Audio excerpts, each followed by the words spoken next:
செய்ய போகிறோம். ஓகேவா? இந்த தலைவலி, பித்த வலி, பித்தத்தில் சளி இருமல்லாம் இருக்கணும்னா இந்த கசாயம் மாதிரி போட்டு நம்ம குடிச்சோம்னா நல்லா கேட்டுக்கணும். கொத்தமல்லி, சின்ன சீரகம், இந்த இது நம்ம இஞ்சி, சுக்கு, வேற வெள்ளைக்கூடு, நல்ல மிளகு பொடி, கொஞ்சோல எலுமிச்சம்பழம், கொஞ்சோல இது மஞ்சள் பொடி லேசாக போடணும், ரொம்ப போடக்கூடாது. ஓகே, இது மாதிரி கொஞ்சம்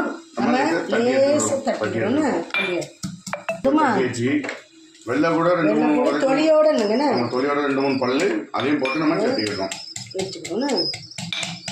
தேவையான இஞ்சி, கொஞ்சோல இஞ்சியும் எடுத்து அதில் போட்டு தட்டிக்கிட்டோம்.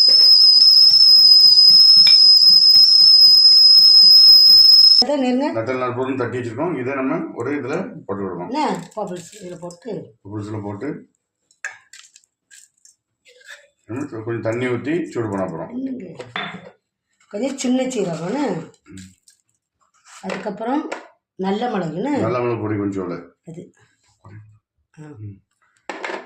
லிம்பு, எலுமிச்சம்பழம் நல்லா கொஞ்சம் தண்ணி ஊற்றி கொதிக்கிட்டு நல்லா சூடாகி அந்த சாரெல்லாம் கஷாயம்லாம் இறங்கிட்டு நல்லா கொதிச்சுட்டு நல்லா இருக்கும். நல்ல சாரெல்லாம் இறங்கிட்டு மஞ்சள் பொடி வந்து லேசா போடுங்க, லேசா பேருக்கு கொஞ்சம் இந்த விஷ முறிவுக்கு நல்லா இருக்கும். எலுமிச்சம்பழத்தை லைட்டா புளிஞ்சு ஊற்றி விடுவோம். ஓகே, லைட்டா காப்பி தூள் போட்டுவிடுங்க. அந்த பால் ஊற்றிட்டு காப்பி தூள் போட்டுக்கிட்டு நம்ம நார்மல் தூள் இருக்குல்ல அதை போட்டுக்கணும். பிறகு இந்த கஷாயத்தை என்ன ரெடி ஆகிட்டு ஊற்ற கஷாயத்தை நம்ம ஊற்றணும், அதில் ஊற்றணும். லைட்டாக நம்ம அரிப்பு வச்சு அரிச்சு போடுறோம். ஓகேவா? முடிஞ்சு காப்பி தூள் இது காப்பி சுக்கு காப்பி ரெடி. சுக்கு காப்பி ரெடி. ஓகேவா?